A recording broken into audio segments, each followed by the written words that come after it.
All right, welcome into another News4JAGs podcast. I'm Jamal St here alongside Justin Barney. We are knee-deep in the offseason at this point. The NFL Combine has gone by, so I was stuck to the TV all last week watching that. But the Jaguars have had some big news this week. Let's start with Calvin Ridley, who's officially a Jaguars player. Welcome to town, Calvin. Welcome to town. He has been reinstated by the NFL, and it happened on a day when some other news involving Jaguars. But Evan Engram, Calvin Ridley, if you're Trevor Lawrence, you got the music to your ears that those two guys are going to be in Jacksonville this year. But Calvin Ridley, the potential for him is off the charts. I mean, I've seen on Twitter people asking, is he the best receiver in Jacksonville since? Is he the best receiver in Jacksonville since? And he's going to be the best receiver potential-wise in Jacksonville probably since Justin Blackmon, in my opinion. Just on terms of talent alone, Justin Blackmon was a fantastic receiver. The sky was the limit for him coming out of Oklahoma State. He was a high draft pick, that missing ingredient in the offense, and he looked so good when he was on the field. Unfortunately, he just could not keep it together from the off-the-field stuff. But Calvin Ridley, on paper, has, I think, as much talent as like a young Justin Blackmon did. Yeah, and Calvin Ridley is immensely talented. He's already done it on the football field. The last time he played a full season, had over 1,300 yards receiving, so phenomenal career. But he's been on the shelf for a little while. He hasn't done it in a little while. And last time he was playing that full season was 2020. Yeah. So it's 2023 now, so it's been a while. So there are some question marks about, what he is going to be able to do when he gets out on the football field. The good thing that, at least gives me comfort when I say that question is that he has every reason to produce. He's on a one-year deal. Jaguars could walk away after this season. No team has to give him a shot.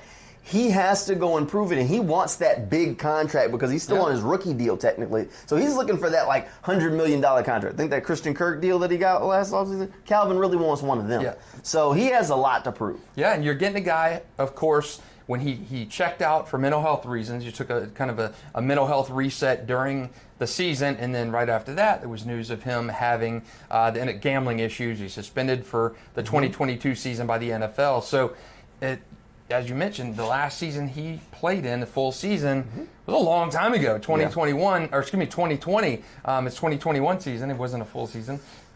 So, I mean, it's been a while that Calvin Ridley has performed. But again, for the reasons you mentioned, he's on his fifth-year option.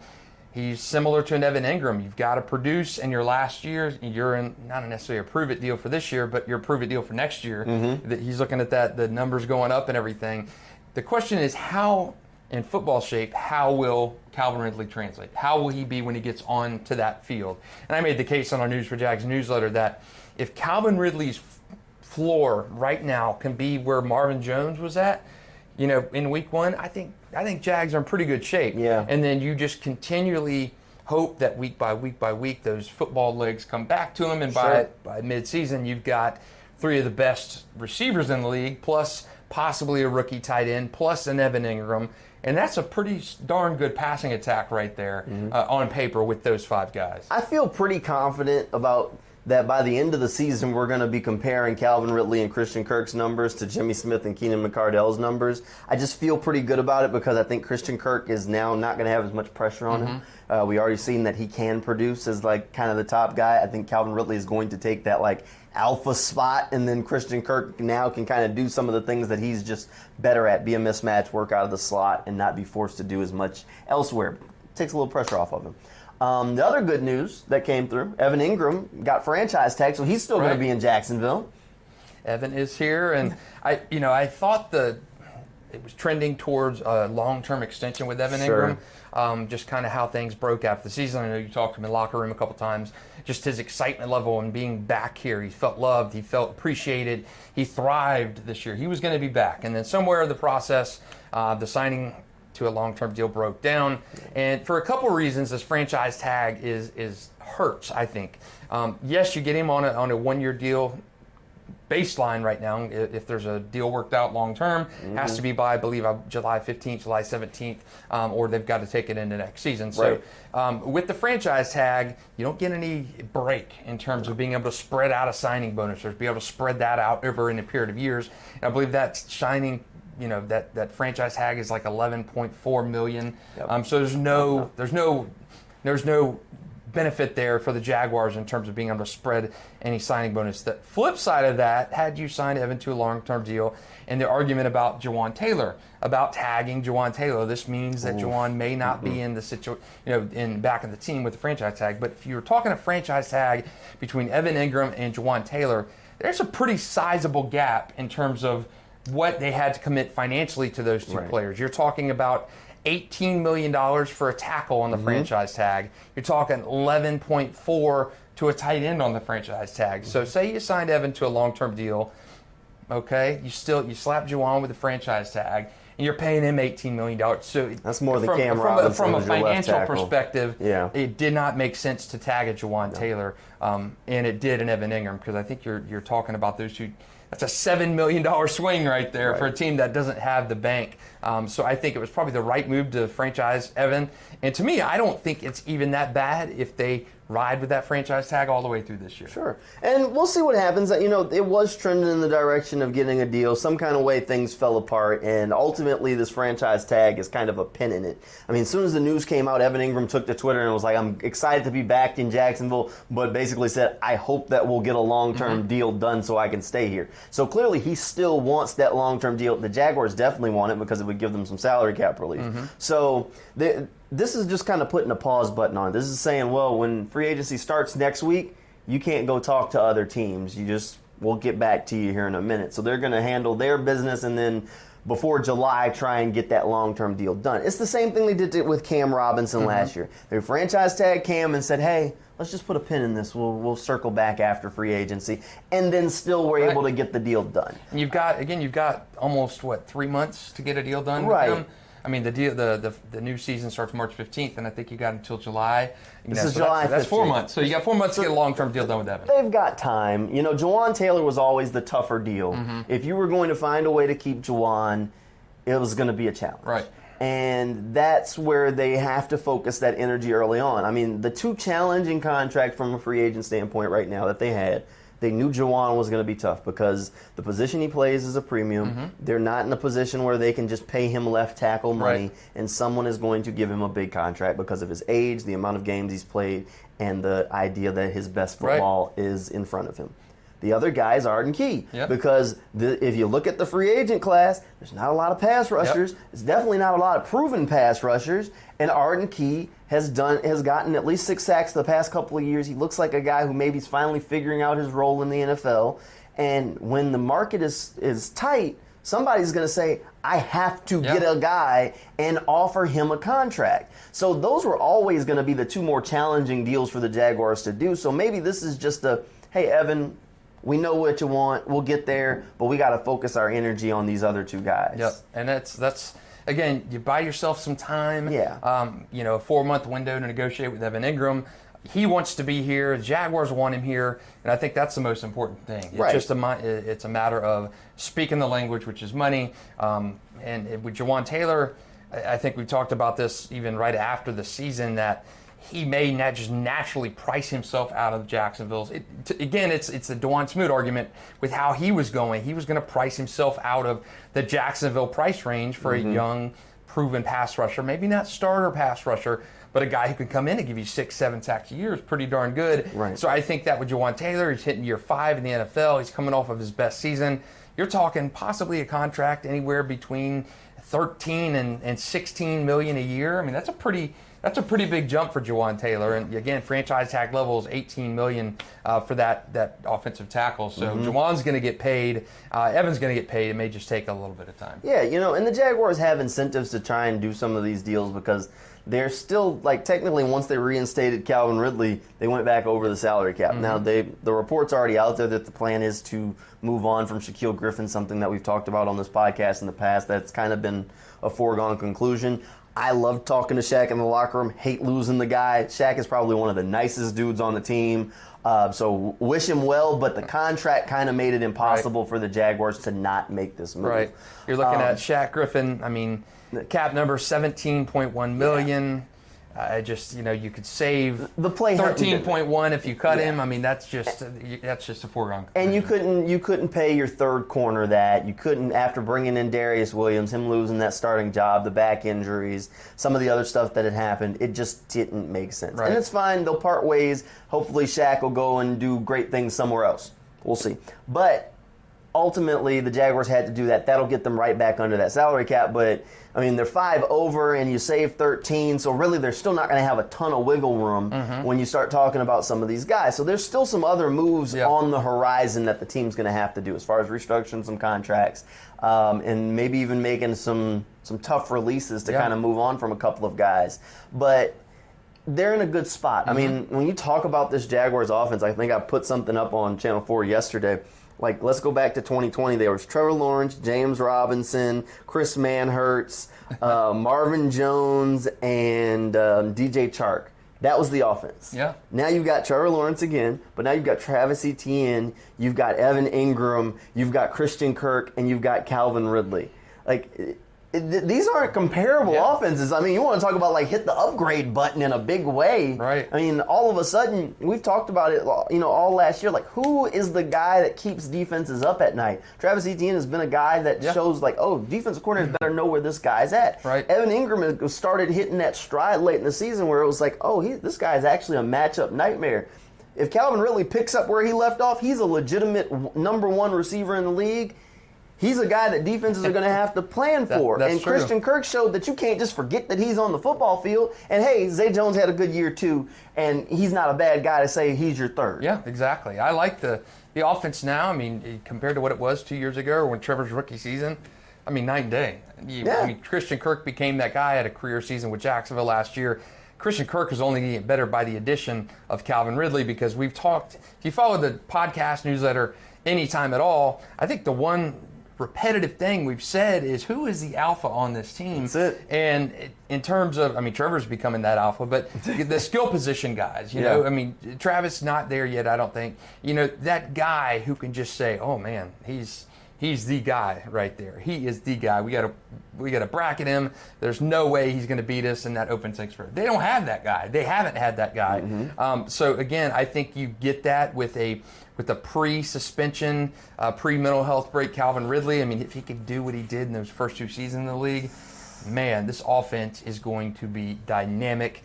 Knock on wood, if everyone stays healthy. But and here's the hard thing though, as like I look at it, I'm like, man, this offense could be really good. But this offense could be one that ultimately is very disappointing because the AFC is getting stacked and more stacked by the day. I mean, you talk about, you already have to worry about Pat Mahomes. You already had to worry about Joe Burrow. Now you've got all of the stuff floating around that Aaron Rodgers may be going to the Jets. That's another tough guy that you have to go through. Don't forget Justin Herbert's still hanging out there. As a guy, it looks like just about every team in the AFC South is in the market for a quarterback. So you hope that this is a terrible rookie quarterback class because they'll end up landing 3 of them and all of them stink. You hope that way the Jaguars stay at that alpha spot because you don't want to see Bryce Young come in and do well, and then now the Jaguars got to deal with that twice a year. And you're talking.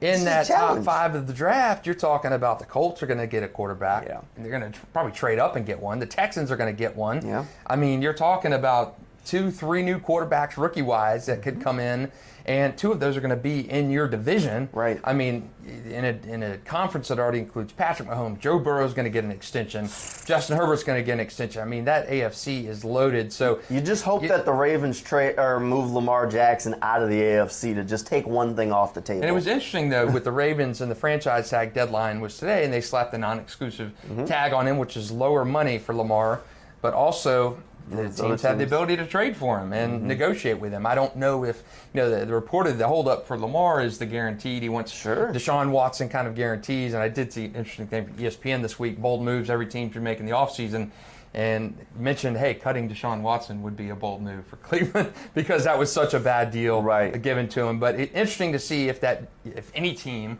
will give the Ravens 2 first-round picks for Lamar and meet his demands of a guaranteed contract. I don't know. It'll definitely be interesting. I just hope it's an NFC team. I hope it's because an that NFC would take one more quarterback out of the AFC and just Jags make did that beat road Lamar. a little bit. Jags did beat Lamar They this did past beat year. Lamar. They did beat Lamar. They did beat him. But, you still would like to take a talented quarterback out of the AFC since it looks like everybody's coming to the AFC right now. Pro Bowl. Ravens had a Pro Bowl backing Lamar up. They did. They did. That's true, Tyra. Pro Bowler. Oh, my gosh.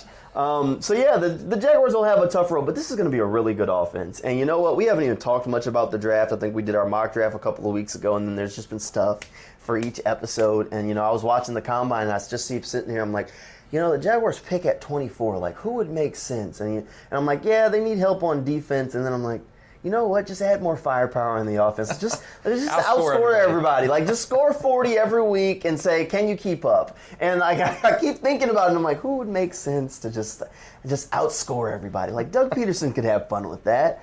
We'll see if they go that route. We'll talk more about that later on. I mean, we got to get through free agency next week before we can kind of really turn the page to that.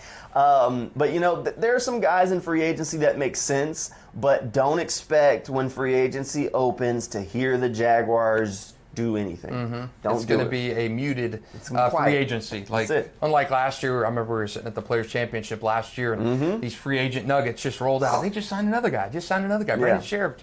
Foley. It's unbelievable just the amount of weapons that they added on day one and the blank checks that they were writing last year. Those blank checks are not coming this year. No. It is going to be penny pinchers, and they're going to try to save where they can. They're going to spot fill here and there with guys. And again, it all goes back to drafting and developing players because, again, you see what the affordability of a franchise quarterback on a rookie deal allows the team to do, and it allowed them to spend like madmen last year in free agency and not really worry about it until cleaning it up. And that's what the ability of a team that's been drafted well allows you to do. That's why the Ravens have been so very good. Right. And the Seahawks too. I mean, you've been able to draft and develop and keep these guys on cheap deals. But again, looking a little bit in the future, I mean, Trevor is extension eligible next year. If Daniel Jones got $40 million per from the Giants, Trevor Lawrence is going to start at, I mean, what part of Duval County could they sign him? I mean, he is going to maybe be the highest paid player in the NFL when it becomes extension time for Trevor Lawrence. If he plays well next season, I mean, the deal's just going to have to get done, next year. I mean, it's about Trevor adding zeros to that contract because he's extension eligible next offseason, heading into year 4. So it'll be interesting to see if the Jags, and I'm sure they will, they'll roll out the zeros. They'll roll out the red carpet. Shad knows what he has to do. Maybe he gives him a small copy of the Kismet to sit next to it, No, we'll see. They're not going to let Trevor leave. Let's be simple. As long as everything is rolling the way it is, Trevor's a Jaguar, which is good news. Good problems to have is figuring out how to build a team around a quarterback with a big contract because that means you got your guy, especially in this situation. Yep. So we'll talk more about it. Free agency kicks off next week, so there's definitely some guys that we'll keep an eye on. I think I had picked out a couple of weeks ago. One guy that I like the idea of is Marcus Davenport. He reminds me like the Arden Key kind of deal. He hasn't really worked out in New Orleans. Former first-round pick. Tools there. Just hasn't really put them all together. He could make sense, but the pedigree could inflate the price a little bit. We'll see if he kind of hangs around. Everybody always wants to talk about they need a running back. Jaguars can't really afford a great running back. How about Jarek McKinnon?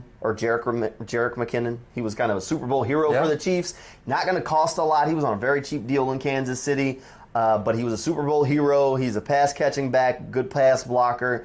And has done some things, been around the league for a little while, so he could be a guy that could come in, compete with JaMycal Hasty for that number 2 kind of role at running back. And for Jaguars fans, Jacksonville fans who follow ULE football, Derrick Henry, rumored to be on the trade block for the Titans. Can you imagine somebody put out bringing him home? So just before we came up here to do the podcast, there was this some Jags writing organization that put out this whole article saying like, oh, the Jaguars should go get Derrick Henry. And wow, in a vacuum, it is a great idea. It would be perfect. There is no way the Titans would trade Derrick Henry here. Now, if the Titans release Derrick Henry, we're having a whole different conversation right now. But as long as the plan is for them to try and trade him, it ain't happening.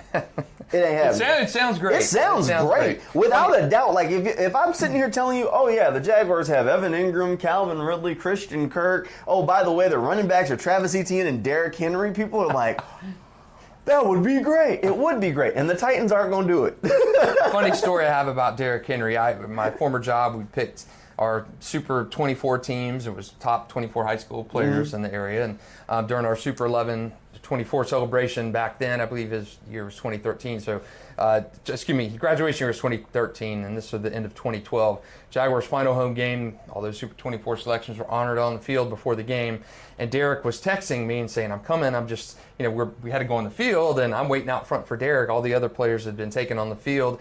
And he kept texting me because I'm running late. I keep getting stopped by people. For pictures and autographs. And so he finally gets there, and I give him the tickets, and we start walking through the tunnel. And we're walking through the tunnel, and Jaguars players are going back into the locker rooms, and they start talking, hitting Derrick on the back, and giving him shoulder bumps and everything, and trying to talk to him. So this is an 18-year-old kid at the time, and professional players were walking by and just really in awe of Derrick Henry. So it'd be funny if he somehow ended up in Jacksonville. I mean, it would be phenomenal for him to finish his career off as a Jaguar, finish it off at home. I think that would be great.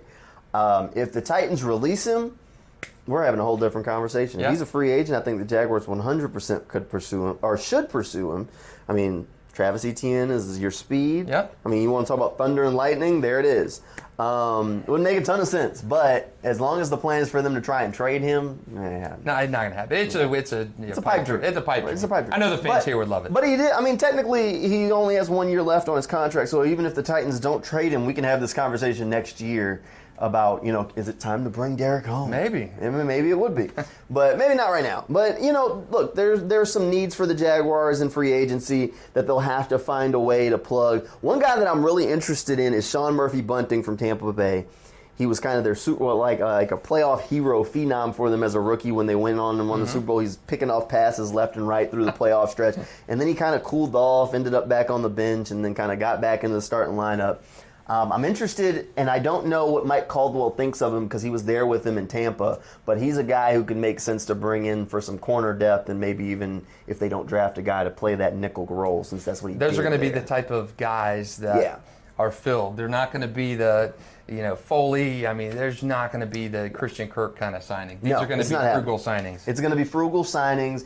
Any impact, and you may get some impact players. I mean, think about it. Arden Key was an impact player, and he was kind of a frugal, under the radar kind of signing. So it's going to be smart signings of things that fit, things that make sense. But those high impact, high end, maybe excitement, your best bet's going to be the draft. Yep. And there should be some talented players on the board at 24. We'll talk a little bit more about that later on. I like a few guys a little bit more now than I did even a few weeks ago. Combine helps some, but some of the idea of how some of these guys could fit on the roster has kind of grown on me. Interesting, though, and I never thought this was possible, but the Jalen Carter situation, with the Georgia guy, he obviously fell in many mock drafts after the Combine. He was charged with 2 misdemeanors stemming from a wreck that killed one of his former teammates and also a recruiting staffer. Right. Now, and I mentioned this online after that happened, and years ago, Lael Collins, remember him? Yes, I do remember Lael Collins from LSU, and he ended up going undrafted. Undrafted. He was a first-round talent. The guy was never charged with anything,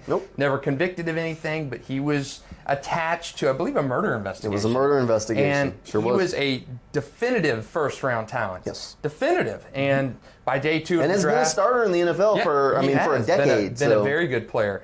So, and I'm not saying Jalen Carter is going to go undrafted, but if he slides, and again, there are pre-draft issues, and if he's falling down the board significantly in mock drafts, the guy who's been rumored to be the number 1 or 2 best prospect available in this year's draft, and he's slipping down in mock drafts from ESPN and other sorts, to the 15 to the 20 range, just based on that. Jalen Carter was a guy that I loved, and I mean, you could get him at a discount. I'm just saying, Jags would have to possibly consider that if the background work checks out. But Lael Collins, again, a very good situation. first-round talent, undrafted. So, and again, he comes and he's been an all-pro. And I thought about that I thought about that comparison when it came out, because the thing that stood out to me about it was like how everybody was saying, "Oh, such a bad timing for this news to come out for Jalen Carter. Somebody was out to get him to drop the news when he did." And like the first thing that happened, like I want to understand, like this is a serious situation. He has been charged. We don't know the level of involvement if he's going to be convicted. So it is a serious situation. But I was like, no one was out to get him because they dropped the news 30 minutes before he got to the podium. If someone was like trying to time it up right, it would have dropped 2 seconds before he sat in the chair, and they would have asked him about it for 30 minutes right there on the spot. I mean, Laramie Tunsil, we saw that situation at the draft 2 years ago, draft night. And that was draft night. And the same thing with Laelo Collins. Laelo Collins, his news dropped draft week, and Laramie Tunsil, his dropped draft night. So it dropping in the combine almost a month, there's plenty of time for a lot of this stuff to get cleared up before draft night to see if where his stock kind of ends up. So this wasn't worst case scenario for Jalen Carter. Could this hang over him? Like if the police investigations say, look, there's something here and we're still looking if we want to upgrade these charges or whatever it may be, could that impact him? Yes. Are there at least questions about, he's not going to foregone conclusion be the number one non-quarterback drafted now? It's not a guarantee. Could he fall to 20? I don't know. I mean, that dude's good. Like, I could just... He's good. I mean, fan bases are going to start rioting if you're in the teens and you pass up on this dude.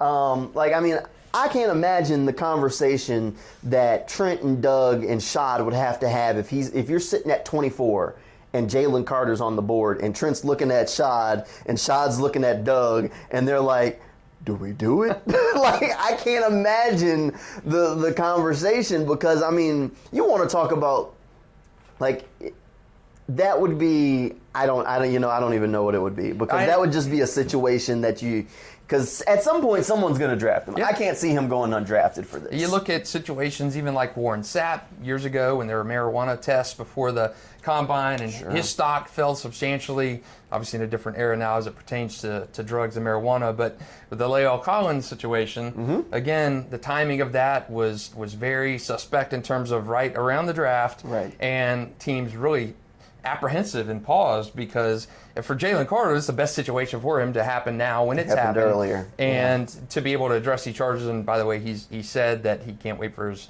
to sell his side, and things will come out, and has basically declared his innocence. So, but again, you have to wonder if things like Todd McShay said a couple months ago that things with Jalen Carter that he had heard and reported on were character issues or flaws during his time at Georgia. So you wonder if the things combustible, things like that start to stack up in what Mache heard, and then obviously the misdemeanor charges where 2 people lost their lives. If those play into any of that, into that, so you hope not. But again, if it could benefit the Jaguars in a situation where a prospect like that falls and the Jaguars have the research checked out on, maybe kick the tires on him. Look, that's more than kick the tires. That's welcome him home at that point. If ultimately that's what all the teams have to do, is they have to do their background research. I mean, Jaguars fans, you probably remember some teams talking about like the background research they did in Justin Blackmon as Which to was why. Terrible, by the way. Well, the Jags didn't do any, but the other teams did. Other teams talk about like sending people that were following him to see him go to bars and stuff around OK State, and that's why they'd ultimately decided to pass on him, because they knew there was an issue. And the Jaguars didn't decide to do their homework the same way, and it ultimately bit them. Now teams have even more resources to do that sort of background homework, and even more information than they had even then. Right. So there should be plenty of information. If he starts to slide, then clearly these teams have found something egregious that maybe us at home don't know about. And if he, when you're if he talking, falls to 24, there's got to be something. When you're talking about a prospect who was generally considered 1 to 2 best overall prospect in the draft, along with Will Anderson, I mean, in recent mocks have him in the teens. I mean, that's a pretty substantial slide. I don't think he slides. I think a lot of that is. I think that's reactionary. I think if he's not the first non-quarterback off the board on draft night, it's because Will Anderson went first. Actually, I think he's the first non-quarterback that's going to be off the board on draft night. I think ultimately, It's tough to say what pick just because there's going to be trades at the top end. Does like Houston try and trade up to make sure they get Bryce? How does that work?